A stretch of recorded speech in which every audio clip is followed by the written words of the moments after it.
नमस्कार, मैं रवीश कुमार। क्या भारत के किसानों को इस बात की जानकारी है कि भारत के मुख्य आर्थिक सलाहकार अरविंद सुब्रमण्यन ने वित्त मंत्रालय को सुझाव दिया 16 सितंबर 2016 को कि 2017 के लिए तूर दाल का न्यूनतम समर्थन मूल्य 6,000 रुपए प्रति क्विंटल होने चाहिए।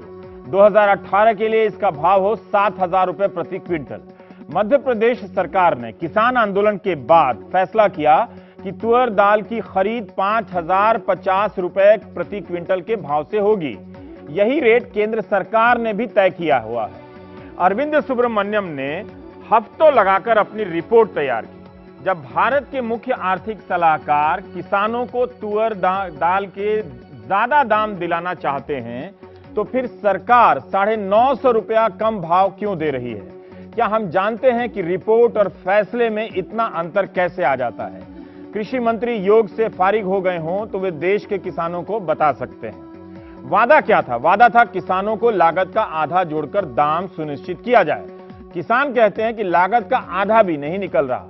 कहां तो उन्हें 50% का लाभ होना था, कहां उन्हें 50% का नुकसान हो रहा है। केंद्रीय गृह राज्य मंत्री हैं हंसराज अहीर।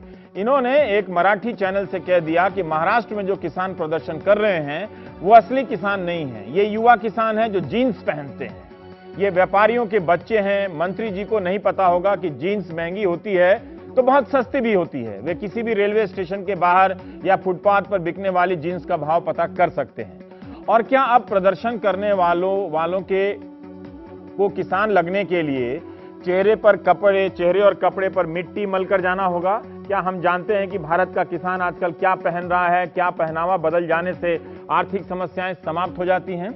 मध्य प्रदेश के शाजापुर के मोल्टा गांव की यह तस्वीर है आपकी स्क्रीन पर। पाटीदार यहां पंचायत कर रहे हैं। इस तस्वीर में किसी के कपड़े फटे हुए नहीं हैं, लेकिन इस आधार पर दावा नहीं किया जा सकता कि ये किसान ही नहीं है, बल्कि कई किसान जीन्स पहने हैं। ये ब्रेकिंग न्यूज है। एक किसान तो वैसा टी शर्ट पहना है जैसा अपना सलमान खान पहनते हैं सिनेमा में। तो क्या इस आधार पर आप इस किसान को, टी शर्ट वाले किसान को सलमान खान घोषित कर देंगे? जैसे इस तस्वीर में आप देख सकते हैं कि किसान ने हजारों क्विंटल प्याज इस गोदाम में रखा हुआ है। सरकार ने 8 रुपए प्रति किलो के भाव से खरीदने का फैसला किया है, मगर किसान कहते हैं कि तारीख तय कर दी है कि 10 से 30 जून के बीच ही खरीदेंगे। इससे इतने कम समय में वे अपना सारा प्याज नहीं बेच पाएंगे।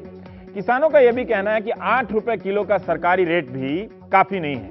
इसकी जगह 10, न्यूनतम और अधिकतम 15 रुपए प्रति किलो का भाव होना चाहिए। आप इस वीडियो में गांव की तस्वीर भी देख सकते हैं। साधन संपन्न गांव लग रहा होगा, पक्के मकान है, लेकिन क्या इस लिहाज से इन्हें कहा जा सकता है कि ये किसान नहीं है, इन्हें कोई तकलीफ नहीं है? मसला है कि किसानों ने जो लागत लगाई है वो वापस नहीं मिल रही है।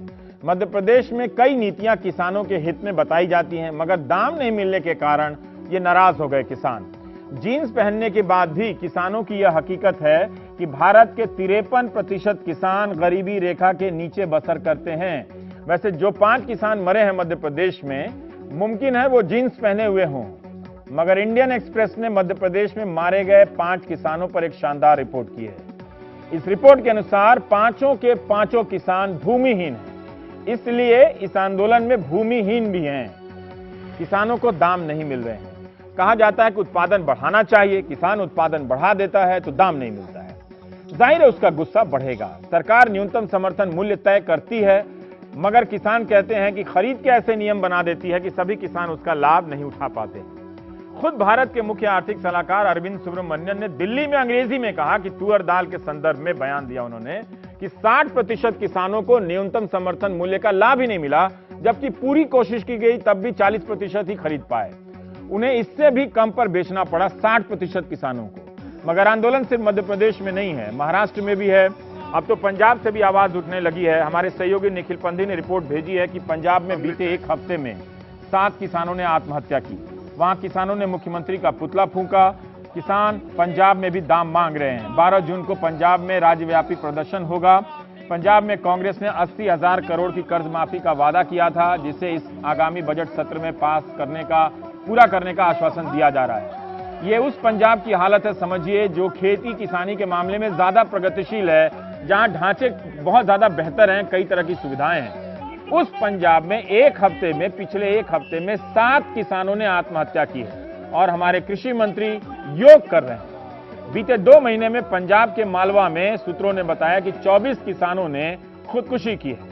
मध्य प्रदेश का मालवा भी बेचैन है, पंजाब का मालवा भी बेचैन है और ये संकट दोहरा होता जा रहा है। तो आश्वासन नहीं, समाधान के बारे में सोचना होगा। हम बात करेंगे प्राइम टाइम में। हमारे साथ शिव कुमार शर्मा जी हैं, राष्ट्रीय किसान मजदूर संघ के अध्यक्ष हैं, मध्य प्रदेश से दिल्ली आए हैं। हमें मौका मिला है, हम इसके बारे में बात करेंगे। शिव कुमार जी, एक चीज बताइएगा कि मध्य प्रदेश का जो भी आंकड़ा देखता हूँ खेती का, फल सब्जी के उत्पादन का, अनाज के उत्पादन का, या दुग्ध उत्पादन का, या मवेशियों से जुड़े हुए जो उत्पादन चीजें हैं, तो आंकड़े बताते हैं कि वहाँ कुछ ना कुछ अच्छा हुआ होगा जिससे उत्पादन में इतनी बढ़ोतरी हुई होगी। तो कुछ नीतियां काम कर रही होंगी, कुछ प्रोत्साहन काम कर रही होंगी। फिर भी क्या आप हमारे दर्शकों को बता सकते हैं कि इन आंकड़ों के आधार पर जहां उत्पादन ज्यादा दिखता है वहां पर इतना प्राइस का संकट क्यों आया? क्या ये इस महीने का संकट है या ये संकट पहले से बनता चला आ रहा था? देखिए, 11 वर्षों से जब से शिवराज सिंह जी चौहान सत्ता में है, किसान शोषित हुआ, पीड़ित हुआ, दंडित हुआ, अपमानित भी हुआ, अब परास्त हो गया है। परास्त में किसान केवल 2 ही काम करता है, या तो आत्महत्या कर लेता है या हम लोग उसको रोकते हैं तो आंदोलन के लिए तैयार होता है। तो ये 11 वर्षों के शोषण का परिणाम है। ये अचानक एक दिन में होने वाला गुस्सा नहीं है। ये शोषण क्या है? देखिए, हम लोग जो अखबार पढ़ते हैं, हाँ जी, जो उत्पादन के आंकड़े हैं, तो मुझे भी ठीक लगा कि मैंने गेहूं का उत्पादन इतना ज्यादा हो गया है यहाँ पर, इसकी गेहूं की लोकप्रियता। हाँ, मैं भी एमपी का वाला गेहूं खाता हूँ। अच्छा, जी है ना, उसका आटा। तो मैं जानना चाहता हूँ कि समस्या क्या है। मतलब शोषित हैं, ठीक है, शोषण हुआ, ये हम समझ रहे हैं, लेकिन समस्या क्या है? देखिए, समस्या ये है कि मंडियों में, मध्य प्रदेश की पूरी मंडियों में एक मंडी एक्ट जो आ रहा था जिसका मैंने विरोध किया। पहले मंडी एक्ट था कि आम किसान चुनाव में वोट डालेंगे। मैंने विरोध किया कि ये ठीक है, इसको चेंज मत करिए आप। शिवराज सिंह जी ने उसको कहा कि नहीं, इसको हम वार्ड मेंबर, 16 वार्ड मेंबर होंगे एक मंडी में, और वो चुनाव लड़ेंगे और वार्ड मेंबर फिर मंडी अध्यक्ष चुनेगा। जब कोई इस प्रकार से बनता है तो वहां मनी पावर और मसल पावर काम करता है। तो किसान, वो वार्ड मेंबर किसान नहीं होते हैं? वो होता है, पर वो मैनेजमेंट से जीत जाता है। अच्छा, अब 16 हो गए। और वो वार्ड मेंबर का चुनाव कैसे होता है? वो किसान नहीं, वो किसान डालते हैं। किसान चुनते हैं एक वार्ड मेंबर, 16 वार्ड मेंबर मिलके एक अध्यक्ष चुनता है मंडी। ठीक है। अब 3 इनके आ गए, 2 इनके, 5 इनके, तो 50 लाख में एक मेंबर बिक गया, 3 करोड़ में 2 बिक गए। तो मंडी अध्यक्ष का औसत 3 करोड़ से 5 करोड़ में बनता है। इतना है तो हमें भी एंकरिंग छोड़कर मंडी अध्यक्ष बनना चाहिए। और कैसे कैसे पैसा आता है ये भी जरा बताइए। अब वो जब बन जाएगा तो 5 साल तक वो जो 5 करोड़ खर्च किया है, मंडी A class, B class, C class, कैसी मंडी है? कैसे कमाते हैं ये भी बता दीजिए। वो क्या जो 5 करोड़ खर्च करके, अब वो कैसे कमाते हैं वहीं तो आ रहा हूँ। 2000 से 2500 मूंग बिकेगी तो 5500 करोड़ तो किसान को नहीं मिला। किसान को समर्थन मूल्य पर ही माल बेचना है, ये एक्ट कहता है। तो ये मंडी सेक्रेटरी और मंडी के अधिकारी, व्यापारी एक रिंग बना लेते हैं और किसान का करते हैं शोषण। अब मैं आपसे जानना चाहता हूं कि ये जो मुख्यमंत्री ने, मध्य प्रदेश के मुख्यमंत्री ने ऐलान किया कुछ कदम कि हमारी सरकार किसानों की सरकार है और वो भी किसान के ही बेटे हैं। एक तो मूल्य स्थिरीकरण बोर्ड बना दिया है 1000 करोड़ का, और लागत विपणन एक आयोग बनाया है। 8 रुपए प्रति किलो प्याज खरीदने की बात कही है। तो क्या ये पर्याप्त है? ये आप नहीं, ये बिल्कुल पर्याप्त नहीं है। प्याज की कास्ट किसान को पड़ती है 1 किलो 10 रुपए से ऊपर उगाने में। उगाने में अब 8 लेंगे तो 2 घाटा है उसको। किसान की डिमांड है कि हमको 15 रुपया किलो मिले, यानी 1500 रुपए क्विंटल मिलना चाहिए। अब इन्होंने कहा कि हमने आयोग बना दिया है मूल्य का, तो इनकी हैसियत क्या है? वो तो केंद्र का विषय है। आप ये कह रहे हैं कि ये आयोग की कोई भूमिका नहीं है। ये भूमिका ये केंद्र का विषय है। ठीक है, समझ गया। इसी प्रकार से वो आयोग बना देते हैं और सब घोषणाएं कर देते हैं। तो ये जो इसके बाद उन्होंने कहा कि हम 50% किसान को नगद देंगे। तो गेहूं का किसान को बेचे हुए हो गया है करीब करीब 1.5 महीना। अब उसको तत्काल धान लगाने के लिए पैसा चाहिए, पानी गिर चुका है, उसके जेब में पैसा नहीं है। क्यों पैसा नहीं है? जब वो क्योंकि वो बेच चुका है, उसका पैसा मिले नहीं अभी तक उसको। पैसा क्यों नहीं मिला है? ये पैसा- हमेशा लेट होता है या इस बार ये लेट हमेशा लेट होता है। हमेशा लेट होता है। अच्छा 1 महीना 1.5 महीने बाद चेक देते हैं वो। अच्छा। पैसा सरकार के पास भी नहीं है। तो ये मंडी में जो गेहूं बेचते हैं, हाँ। जैसे हम सामान खरीदे तो उसी वक्त पैसा दिए, वो आरटीजीएस से डिजिटल ट्रांसफर नहीं हो जाता है तुरंत नहीं, पैसा? उससे नहीं होता है, एक चेक मिलता है। अच्छा। और कभी कभी वो आरटीजीएस करते हैं तो उनकी मर्जी आए तब करते हैं, 1 महीने बाद 1.5 महीने बाद। तो किसान के पास पैसा है ही नहीं है। उसको अगली फसल नकदी की कमी हो गई है, ये हमें समझ में आ रहा है। हाँ, आपके नकदी जवाब तो से। देते नहीं। हाँ ठीक है। नकदी देने का कोई कारण नहीं है केवल। तो उन्होंने ही कहा कि हम 50% नगद कर देंगे, 50% आरटीजीएस कर देंगे। हमने ये कहा कि तुम ये क्यों कर दोगे? किसान की इच्छा है, अगर वो कहता है कैश दो तो आप कैश दे दो, अगर वो कहता है कि आरटीजीएस कर दो आरटीजीएस, पर करो तत्काल। वो लेट क्यों करते हैं? ठीक, 1-1.5 महीने तुरंत पेमेंट का, जैसे उत्तर प्रदेश में वादा हुआ कि 15 दिन के भीतर गन्ना किसानों का पेमेंट होगा, ऐसा कुछ होना चाहिए आपके। ठीक है। क्या नोटबंदी के कारण भी ये परेशानी बढ़ी है किसानों की इस बार, या ये जनरल एक प्रोसेस की बात है? ये नोटबंदी जिस वक्त हुई थी उस वक्त हमारे प्रदेश में पीक आवर्स हुआ करते हैं, अक्टूबर नवंबर का महीना। उस समय गेहूं की बोनी होती, चना होता है, तमाम चीजें लगती हैं, लेबर पेमेंट देना पड़ता है इमीडिएट। लेबर बाहर से आती है, तो वैसी स्थिति में किसानों को बहुत समस्या आई। अब उसके पास सब कुछ है, खाद के लिए पैसे नहीं है, खाद कहाँ से लेगा? बीज नगद मिलता है, बीज कहाँ से लेगा? अच्छा बीज कंपनी देती, कंपनी उधार देती नहीं है आपको पैसा। तो किसान को काफी इस नोटबंदी से परेशानी हुई, इसमें कोई दो मत नहीं। एक जो ग्रामीण विकास मंत्री हैं नरेंद्र तोमर जी, आपके राज्य से आते हैं, उन्होंने कहा कि हमने किसानों को बहुत फायदा दिया है। 1 लाख रुपया हम अगर लोन देते हैं तो किसान 90,000 ही चुकाना पड़ता है, उसको 10,000 नहीं चुकाना पड़ता। और जितनी सुविधाएं हमने किसानों को दी हैं वो उसके ऊपर जो कर्ज है उससे कहीं ज्यादा है, इसलिए हम कर्ज माफी के बारे में नहीं सोचते हैं। नहीं, वो गलत जानकारी दे रहा है। यह बिल्कुल ठीक नहीं है उनकी जानकारी में, और उनको कुछ अता पता नहीं है भी मध्य प्रदेश किसानों के बारे में।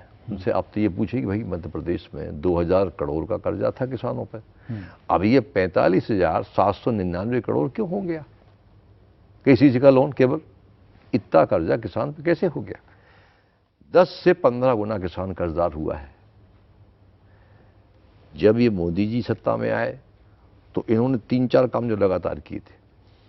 किसान का जब बोनस लिया, लैंड बिल लेकर आए, 18 पूंजीपतियों का 2,50,000 करोड़ का कर्जा माफ किया, हमसे बोनस वापस लिया। अब ये जो 5,76,000 करोड़, 76,799 करोड़ रुपया 10 पूंजीपतियों का माफ करने जा रहे हैं। वो रिस्ट्रक्चर कर रहे हैं, मतलब उसको माफ एकदम नहीं होता है, मतलब कोई आयोग वगैरह बना के जो भी कर रहे हैं। तो हमारे तो किसानों का, पूरे देश के किसानों का जो कर्जा है वो केवल 5,32,000 करोड़ का है। तो आप फिर वो डिफॉल्टर नहीं होते कभी। इन्होंने कहा तो है कि ऋण समाधान आयोग बनाएंगे, कृषक ऋण समाधान योजना। देखिए, जो डिफॉल्टर हैं, जिनका जो नहीं दे सकते, उनको शायद माफ करने का आयोग तो बनाएंगे वो। पूरे देश में अभी तक किसानों के लिए 5 आयोग बने हैं, एक भी आयोग की ये बातें नहीं मानते। आपकी पूरी जिंदगी किसानों को समझने में रही है जी। क्या कोई सरकार दाम तय कर सकती है क्या? मैं ये जानना चाहता हूँ। इतनी सारी फसलें हैं, इतने सारे जीन्स हैं, जीन्स मतलब फसल को, मंत्री जी शायद वो दूसरे जीन्स की तरफ इशारा कर रहे थे। 50% मुनाफा, देखिए अमित शाह जी ने कहा कि कोई सरकार नहीं दे सकती, स्वामीनाथन फॉर्मूले के हिसाब से। सरकार ने सुप्रीम कोर्ट में भी कहा है। और आपके इन पूरे मांग से लगता है कि सरकार दाम को सुनिश्चित करे, नहीं तो किसान इसी तरह से अनिश्चित वातावरण में रहेगा। संभव है क्या? संभव क्यों नहीं? संभव क्यों नहीं? अगर संभव नहीं हुआ तो किसान तो नहीं पड़ जाएगा। सरकार का खजाना सीमित है, मतलब अगर ये तर्क दिया जाता है। सरकार केवल किसानों के लिए खजाना क्यों सीमित है? हमारा हमको आप मत दीजिए लागत मूल्य, तो हमारी लागत कम कर दीजिए।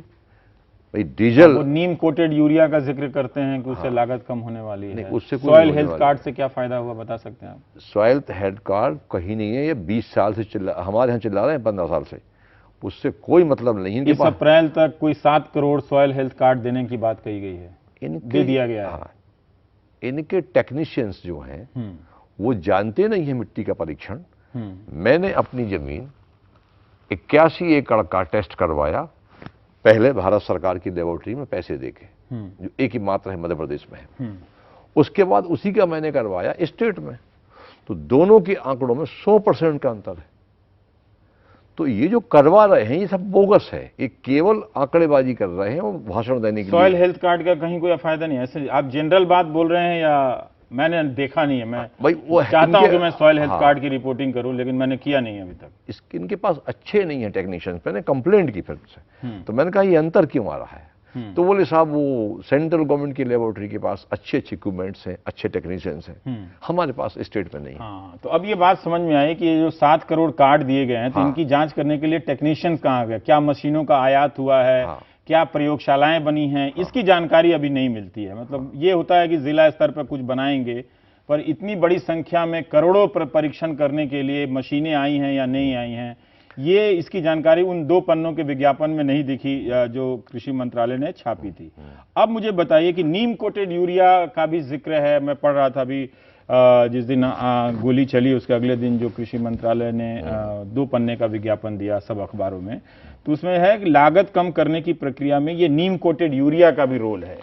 नहीं, नीम कोटेड यूरिया भी उतनी कीमत का है जितनी ये है, और यूरिया केवल नाइट्रोजन देता है हमको। अकेले नाइट्रोजन थोड़ी काम चलता है हमको। हमको फास्फोरस भी चाहिए, ग्रोमोर भी चाहिए, डीएपी भी चाहिए, बहुत सी चीजें। 16 विटामिन हैं। आप तो खेती के लिए 16 विटामिन की आवश्यकता होती है। यूरिया उसमें से एक पार्ट है नाइट्रोजन का, तो उसमें से आप नीम का कोड कर लगा देंगे तो उससे कौन सा हमको फायदा हो जाएगा? हमारे दर्शक फिर भी जानना चाहते हैं कि समाधान क्या है, इसका क्या समाधान निकाला जाए। देखिए अभी आंदोलन हो रहा है, एक समाधान तो सरकारों के पास है, वो आश्वासन कि उनको कह दिया जाएगा आप अन्नदाता हैं, इसी में खुश हो जाएंगे, नहीं तो फिर वो धार्मिक मुद्दे तो है ही उनको और उसमें उलझाने के लिए। लेकिन तब तक वो आश्वासन के अलावा आपके पास क्या समाधान है? जो अर्थशास्त्री कहते हैं कि भाई इनको बाजार में खोलो, किसानों को उन्मुक्त तरीके से बाजार में छोड़ दो, जहां वो अपना दाम बेचें और किसी तरह का प्रतिबंध ना लगाओ। हमारे शो में एक अर्थशास्त्री ने कहा। देखिए, इसका केवल एक ही समाधान है कि सरकार संसाधन जहां से लाए, ये सरकार का सोचने का विषय हमारा नहीं है। ठीक है। हमारा विषय तो केवल ये है कि या तो आप कृषि की लागत कम करें या फिर आप किसी को लागत मूल्य दें, तब तक इसका कोई हल निकालने का कोई और दूसरा उपाय। तो लागत तो तभी कम होगी जब सब्सिडी आप ज्यादा देंगे।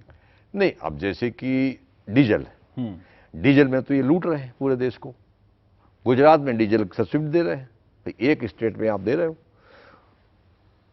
बाकी काफी राज्यों में बिजली फ्री है। आंध्र प्रदेश में केवल 30 रुपया पर मंथ लगता है। कुछ राज्यों में और कुछ चार्जेस हैं, तो बिजली आप फ्री कर दो। पर इसका दूसरा साइड ये है काका जी कि अगर बिजली आप फ्री करेंगे तो राज्य वितरण जो बोर्ड हैं उनकी हालत खराब हो जाएगी। अभी ये उदय योजना लेकर आए थे, उसमें भी मैं बिजनेस स्टैंडर्ड में पढ़ रहा था कि इसकी वजह से, ऐसी नीतियों की वजह से बिजली बोर्ड की हालत खराब है और वो बहुत कर्जे में। हाँ, उसका सरकार चिंता करना पड़ेगी सरकार को। हम अब आपको फ्री चाहिए बिजली 17 राज्यों को, तो बिजली फ्री दे ही रहे हैं। हमको चाहिए, ये पॉलिसी मैटर है, पर जब लागत कम करेंगे हम। अब जैसे कि ट्रैक्टर है, मैंने ट्रैक्टर लिया था 1971 में, तब था वो 22,000 का, अब वो 8.5 लाख का है। इस हिसाब से तो हर चीज की कीमत तो बढ़ी, बहुत ज्यादा बढ़ी है। उस अनुपात में खेती 200% पीछे है। 5 पैसे डीजल था, अब 65 रुपया है। तो किसान को कैसे बताया? देखिए अभी तो गुस्सा तभी दिखता है जो लगता है कि अभी उसको तुरंत दाम दे दिया जाए सबको, तो अपने अपने वापस घर चले जाएंगे, ठीक है। लेकिन फिर वो अगले साल ये समस्या आएगी कि आप, सरकार कहेगी आप दाल उगाइए, सबको 50% दाल का, तूर का जो रेट है, तो प्राइस कैसे नहीं क्रैश करेगा अगर आप बाजार के सामान्य सिद्धांतों के अनुसार भी सोचें तो? देखिए, इसमें आपको ये है कि एक तो आयात और निर्यात नीति जो है, जो हम लोग फील करते हैं, पुराने किसान नेता हैं कि ये जीन्स भी नहीं पहनते हैं। हम तो पैंट शर्ट नहीं पहने, कुर्ता पजामा नहीं, उन्होंने कहा था ना कि जी, आपने कहा पुराने किसान नेता, तो मैंने कहा जो कि जीन्स भी नहीं पहनते। हाँ, तो ये जो एक्सपोर्ट इंपोर्ट पॉलिसी है, ये प्रधानमंत्री जी से ज्यादा ताकतवर लगती है हमको। इससे बड़ा ताकतवर तो कोई लगता नहीं। सारा खेल यहाँ है आपके हिसाब से। 18 बार कपास के निर्यात पे आप रोक लगाते हैं आते ही साथ। कपास के निर्यात में आप लंबा रोक नहीं लगा सकते। उससे कपास के दाम गिर के 30% हो गए। कपास पैदा करने वाला किसान की कमर टूट गई। ये खेल क्या है? किसान इन सब चीजों को नहीं समझता है। जैसे किसान को ये नहीं मालूम कि मुख्य आर्थिक सलाहकार ने कहा कि तुअर दाल का रेट जो है वो 6,000 प्रति क्विंटल मिलना चाहिए और 5,050 रुपये भी ऐसे ऐलान हो रहा है जैसे उस पर एहसान हो रहा है। ये सब जानकारियां किसानों तक नहीं पहुंचती हैं। देखिए, किसान की सबसे बड़ी पीड़ा तो ये है कि अब नए बच्चे जो आ रहे हैं वो थोड़े से शिक्षित हैं, ज्यादा नहीं है। हमारी जो साथ के लोग हैं तो एक ये बात तो है कि उसको अवेयर नहीं है उतना। वो तो ये जानता है कि मेरा एक गेहूं इस रेट में बिकना चाहिए, मुझे ये पड़ा हुआ है, पैसा तुरंत मिलना चाहिए। और पैसा तुरंत मिलना चाहिए। ठीक बात है जी। अब मुझे ये बताइए, हिंसा वाले बात पे, मध्य प्रदेश में हिंसा कौन करा रहा है? क्या कांग्रेस करा रही है? क्या ये आंदोलन कांग्रेस का खड़ा किया हुआ है? देखिए, हिंसा के लिए तो पूरी तरह जवाबदेह हैं मुख्यमंत्री जी, इसके अलावा कोई नहीं।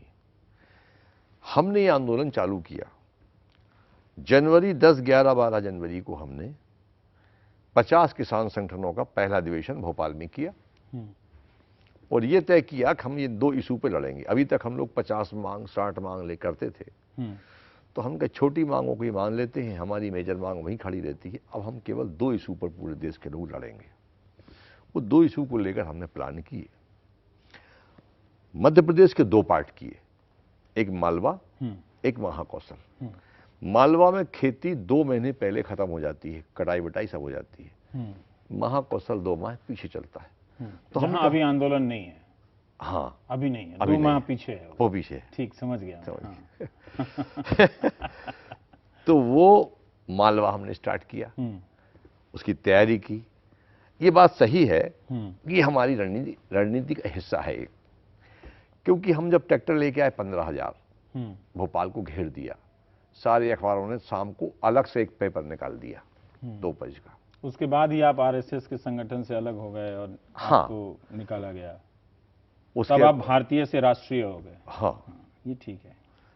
तो अच्छा, हम आपको सही बताएं कि हमको 2 साल तक ये मालूम नहीं पड़ा कि ये संगठन आरएसएस का है।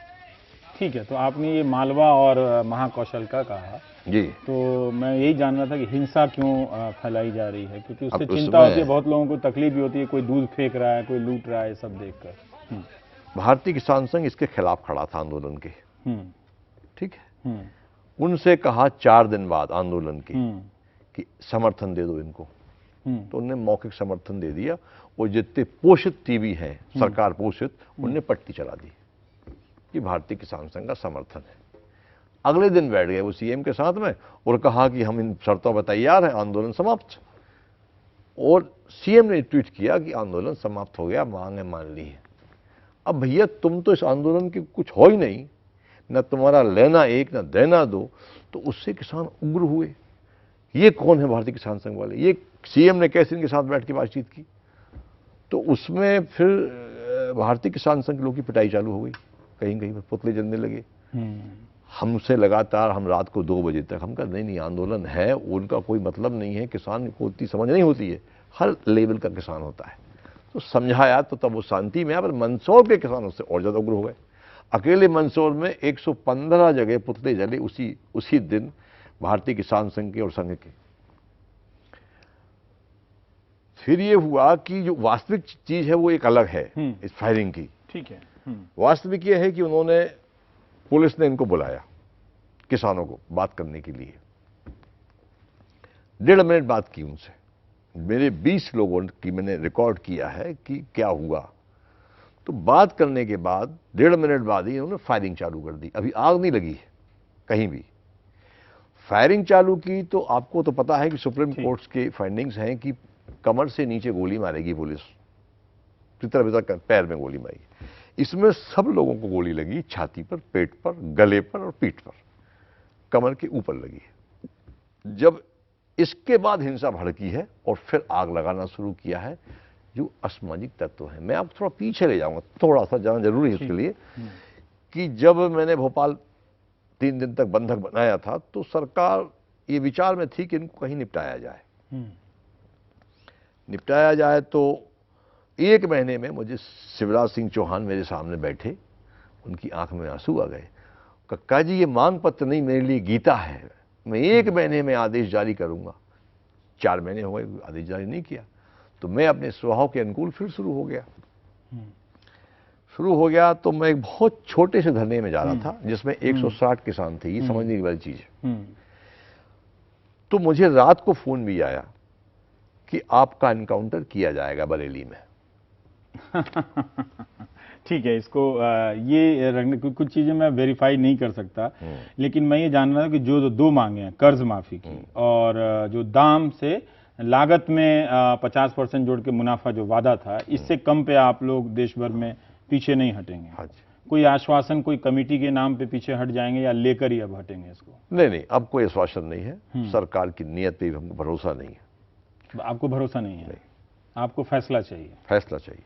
ठीक है कक्का जी, बहुत बहुत शुक्रिया। वो जो मैं बताना चाह रहा था कि फायरिंग की सिचुएशन क्रिएट करते हैं ये लोग। हमारे दर्शकों को अपने मुद्दे और अपना पक्ष रखने के लिए दूसरे पक्ष की प्रतिक्रिया होगी तो वो हम कभी और शामिल करेंगे। बहुत बहुत शुक्रिया, और मेरी तरफ से यही अपील है कि आंदोलन शांतिपूर्ण होनी चाहिए। हम अपील कर रहे हैं। मैंने तो यहाँ तक कहा है कि यदि आंदोलन में आप लोग कंट्रोल नहीं कर पा रहे तो हम आंदोलन वापस ले लेंगे। हिंसा हमको बर्दाश्त नहीं है, ये कहा है मैंने। ठीक बात है, और यही स्पिरिट रहनी चाहिए, यही भावना रहनी चाहिए। और आप देख रहे थे प्राइम टाइम, और ब्रेक के बाद हम बात करेंगे कुछ और खबरों के बारे में, और जिसके बारे में प्रेस क्लब में आज पत्रकारों ने क्यों वहां पर बैठक लगाई और किस बात की निंदा की, इसके बारे में हम आपको जानकारी देंगे।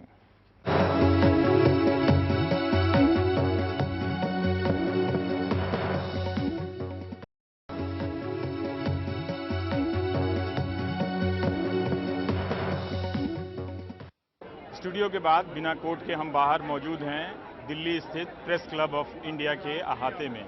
यहाँ पर बहुत सारे पत्रकार आज जमा हुए। एनडीटीवी के प्रमोटर के यहाँ सीबीआई ने जो छापे डालने की जो हरकत की है उसके विरोध में और प्रेस की आज़ादी को लेकर यहाँ पर 3 लोगों का भाषण बेहद खास रहा। फली एस नरीमन साहब, अरुण शौरी और कुलदीप नैयर साहब।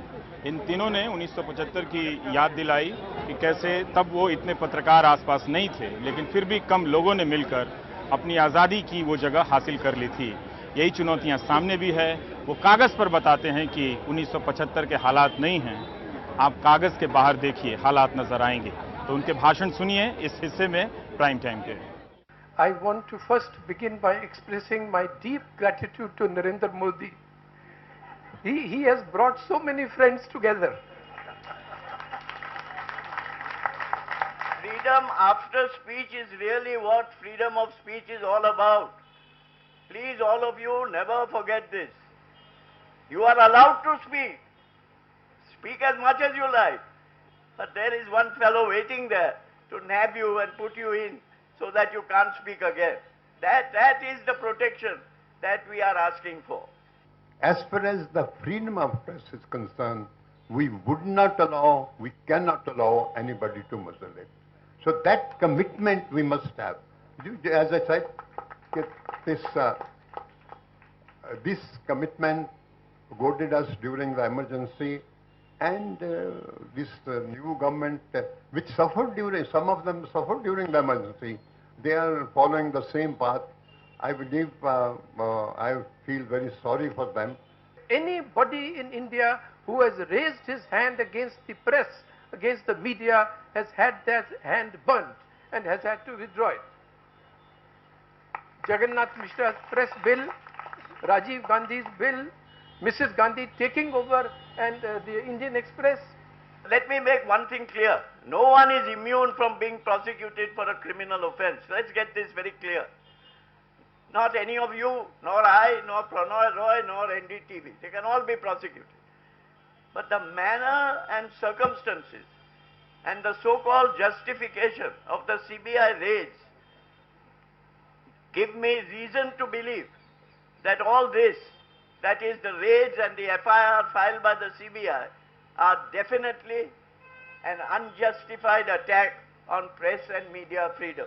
I strongly believe that the freedom of the media is inviolable in a democracy, and any move to intimidate directly or indirectly is a cause for alarm and is against our democratic traditions. Such a move also undermines the basic tenets of free speech enshrined in the Constitution of India.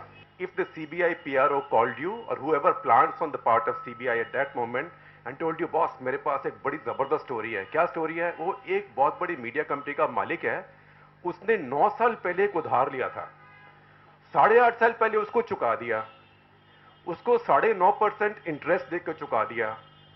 अब 8.5 साल के बाद एक आदमी जिसने ना उधार दिया था ना लिया था, वो शिकायत कर रहा है कि जिस बैंक ने उसको उधार दिया उसने उसको ब्याज कम लिया। कितना ब्याज कम लिया? 9.5%. Just go back financial year 2008-9. That is the peak of the financial meltdown globally. Government of India is busy with that economic stimulus, whereby every 2 months RBI is cutting repo rates 50 basis points. All of us know about those rates because RBI doesn't cut those anymore, right? But at that point, just check what the RBI repo rate. I suspect it will be 6.0 or 5.75. It was a perfectly profitable loan. So if CBI fellow came to you and said, ये चौथे आदमी ने मुझे complaint किया है, इसलिए मैंने उसको raid कर दिया, what will you tell him? You will tell him either, if you are reckless like me, go get your head examined, right? Or you will tell him कि बहुत थोड़ी better story लाओ ना, ये तो छपेगी नहीं. Deeply concerned of what has happened. Any attack or any raids is a serious threat, particularly if newspaper residences are being raided in a manner that the CBI did. We've of course always maintained that the media is not above the law or any individual, but any attempt to muzzle the press is condemnable, and we stand by what we said, and we hope that the government will take note of it. The first thing we must do is to recognize that a new phase has begun, because thus far the government was using two instruments. One was to stuff the mouths of the media with the bribe of advertisements. It is said in Zulu, there is a Zulu proverb that a dog with a bone in his mouth can't bark. So they were converting the media into a dog with the advertisements in its mouth that cannot bark at them. This is not meant only for NDTV, let's face facts. This is a warning to all others that if you don't fall in line, you will meet the similar fate. लड़ाई NDTV की नहीं है। NDTV ने अगर कोई अपराध किया है उसके लिए कानून अपना काम करेगा, जैसा कि ये लोग कहते हैं, लेकिन कानून अपना काम करेगा, उनका काम नहीं करेगा। कानून उनका काम करेगा तो आप मान के चलिए कि ये जो फंदा है वो बढ़ते बढ़ते किसी पर भी बढ़ सकता है। इसलिए मैं ये कहना चाहता हूं कि लड़ाई जो है अब ये लड़ने का मौका आ गया है और ये लड़ाई पत्रकारों को खुद लड़नी चाहिए। बाहर के लोग मदद करें, आए, दूसरे दलों के लोगों की सहानुभूति हमसे हो, वहां तक ठीक है, लेकिन हमारे मंच पे हमारे लोग दिखाई देने चाहिए, लगना चाहिए कि हम लोग लड़ने के लिए सक्षम हैं। तुझसे पहले जो यहाँ तख्त नशी था, he who was occupying this throne before you, तुझसे पहले जो यहाँ तख्त नशी था, उसको भी अपने खुदा होने का उतना ही यकीन था।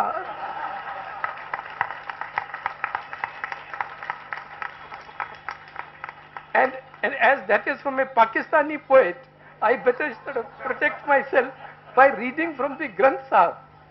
राम गयो, रावण गयो, जाके बहु परिवार, ये भी जाएंगे।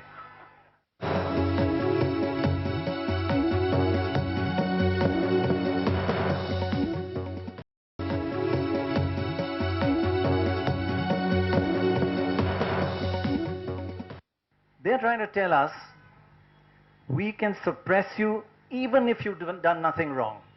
That's the signal. Okay, if you do something wrong, we all deserve punishment. But they're telling you, we will fix you even if you're innocent. Remember that signal and fight it. We must. And be clear, it is a signal for the entire free press of India. And boy, do we love the free press. It's the most beautiful thing about India. Very few countries have this. Let's not lose it. Let's treasure it. So their basic idea is crawl or we'll come and get you. Stand up, they'll never come for you. Mark my words. And my second point is, in this whole thing, our fight and our criticism, frankly, is not against the CBI or the ED or the income tax. It's against politicians who are manipulating and want to eviscerate these institutions of our country. They want to disembowel them. We are not fighting them. The poor guys, they have families. But we are fighting, we know the politicians. They tell us off the record why they have to do this. And you'll get these politicians making all kinds of claims and using these little forces, these institutions, and ruining and destroying our country. This concocted set of facts, please do not believe ever there's no smoke without a fire. Politicians can make smoke without any fire. They can do it quite easily. There's many more to come. As Nainan was mentioning, one of the factors they've said, when NBC and General Electric invested $150 million in us, they're saying, no, they didn't invest. It's a sham transaction. We send money out through Hawala. Mr. Immelt and Mr. Jeff Zucker, who's now head of CNN and was head of NBC at that time, they acted as money launderers and round-trip the money back to us. That's the accusation that India is making on General Electric and the head of CNN worldwide? I'm ashamed of our politicians who can say that. It's a disgrace to our country that we should even think that and accuse people like that of that. They are accusing us of siphoning money, no evidence, but it's all part of the game. All I can say is here today I commit that we will answer every one of these false charges openly and transparently. All I ask is please make it a time-bound process. What has happened in the income tax case, we appealed. 3 years, the appeal is in the Income Tax Appellate Authority. 3 years, not heard once. The government lawyer has asked for 21 adjournments in 3 years, and we've asked for 0. We want her to be heard. They don't want it to be heard. There's no plastic case. So if this can all be put together and in a time-bound 3 months, 6 months, overseen, open, transparent, we would just love that. And I think all of us, in all our issues, just ask for transparency and a deadline, please. I just also, one last sentence to end with. I commit to you here that Radhika and I and NDTV have never touched 1 rupee of black money. We have never bribed one person in our lives. All the houses we bought are bought in white. Estate agent is bloody upset with us every time we ask him, but we say no, white or nothing, and he finds a place. So if you stick by your principles, you'll get the answers. And I want to say today that we will die knowing we have never bribed anybody and we have never touched black money. We will die, but most important, we will live happily ever after. Thank you very much.